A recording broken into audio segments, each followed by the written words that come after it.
Widianti Putri Hapsari. Di sini saya bersama Ibu Sita sebagai aktivis masyarakat di bidang sosial terutama. Selamat siang Bu Sita. Ya, selamat siang ya, Mbak Yayan.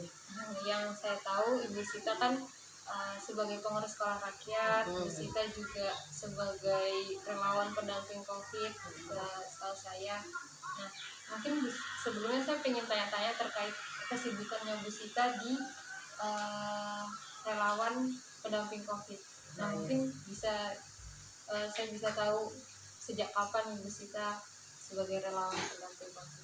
Ya, terima kasih, selamat siang. Jadi selain sebagai pegiat sosial, di akhir Mei, tanggal 8 Mei, saya ikut gabung bersama suami yang lebih dulu menggagas bersama dengan para tim dokter dan DNTB provinsi untuk mendirikan rumah sakit penyangga setingkat provinsi, yaitu Rumah Sakit Lapangan Indrapura. Rumah sakit ini rumah sakit khusus COVID yang menangani pasien yang OTG tanpa gejala dan gejala ringan menuju sedang, seperti itu. Nah, karena saya tidak ada background atau latar belakang dari pendidikan kesehatan, kami menangani di kesehatan non medik dan medik. Jadi kita divisinya namanya relawan pendamping keluarga pasien COVID-19, begitu. Dimana dampak dari COVID itu tidak hanya dampak medis aja. Kalau dampak medis disembuhkan, keluar rumah sakit, selesai. Tapi ada dampak yang lebih dahsyat mungkin ya, yang lebih berpengaruh pada kehidupan para pasien COVID ini, yaitu dampak non medis. Jadi dampak non medis itu ada dampak secara sosial. Saat awal dulu mereka yang terkena COVID mendapatkan stigma negatif dari masyarakat dan lingkungannya, dianggap itu sebagai sebuah aib sehingga menyulitkan diri mereka untuk kembali ke masyarakat. Bahkan ada yang stres, cemas yang berlebihan, dan itu berpengaruh pada kehidupan mereka selanjutnya. Bahkan stres itu bisa menurunkan imun tubuh dan mereka bisa terdampak COVID kembali gitu.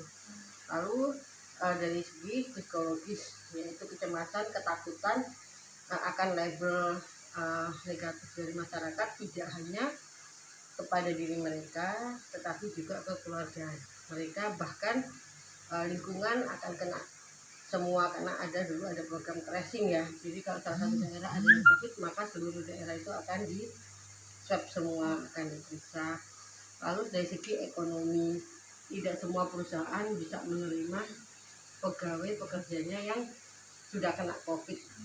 Mereka khawatir masih akan menularkan, sehingga banyak yang di PHK, banyak yang dikeluarkan, dipersulit masuk kerja, seperti itu.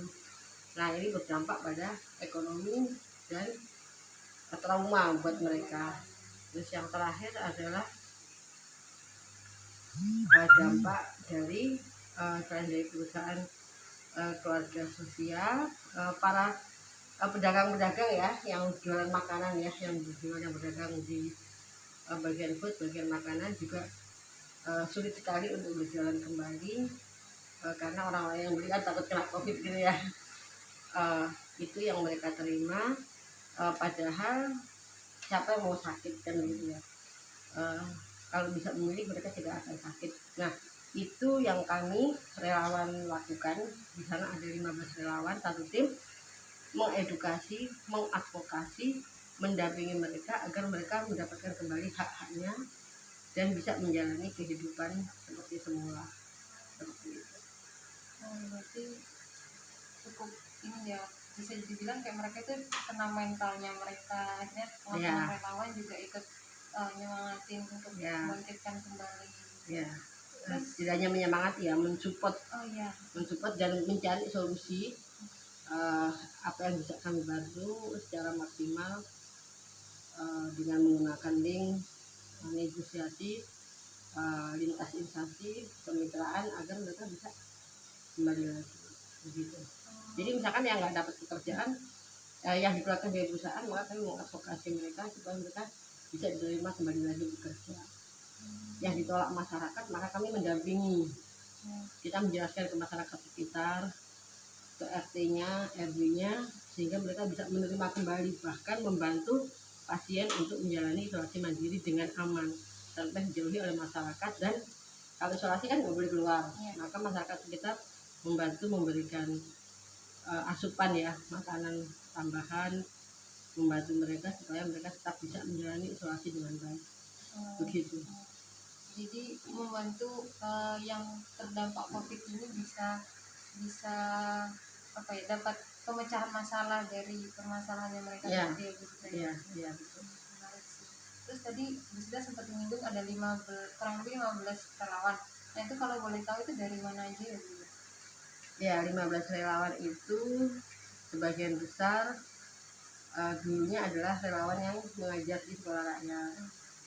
Lalu sebagian besar alumni ITS, hanya 2 orang waktu itu yang dari satu masih mahasiswa UNER, yang satu lagi lulusan psikologi UNER.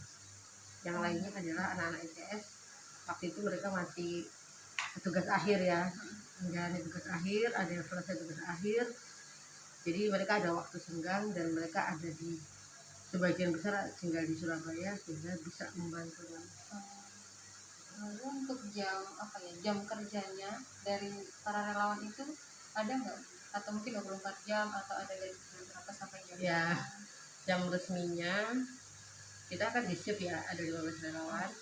Seorang relawan paling masuk di tenda medis ya, namanya tenda medis. Tenda A itu untuk berjaga itu bergiliran, jadi satu hari ada 4-5 relawan, sehingga satu minggu kita paling 3 kali.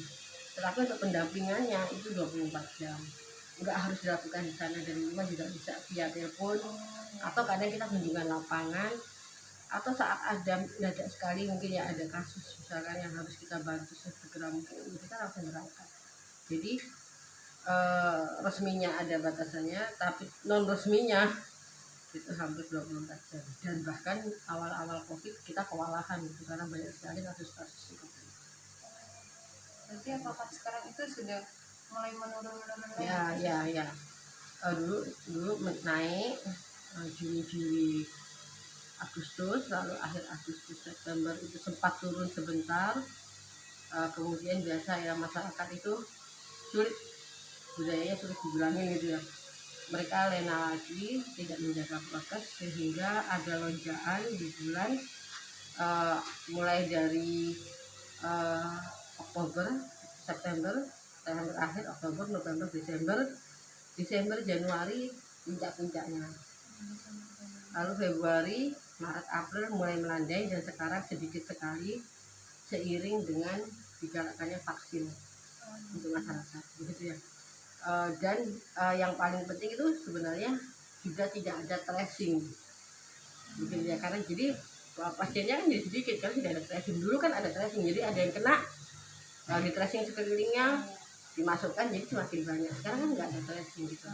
Walaupun kita nggak bisa menjamin bahwa sedikitnya itu belum tentu memang yang menyandang COVID sedikit, bukan, karena tidak ada tracing, karena masyarakat masih banyak yang belum vaksin, sehingga mereka tertular pun dianggap sebagai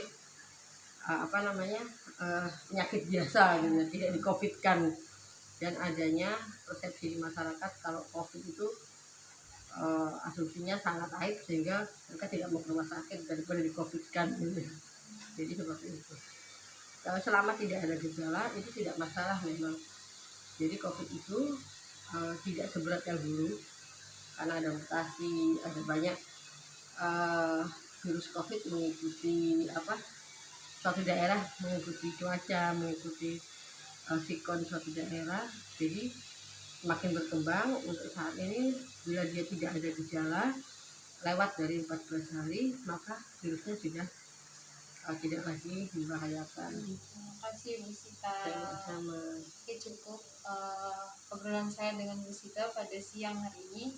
Terima kasih buat teman-teman. Assalamualaikum warahmatullahi wabarakatuh.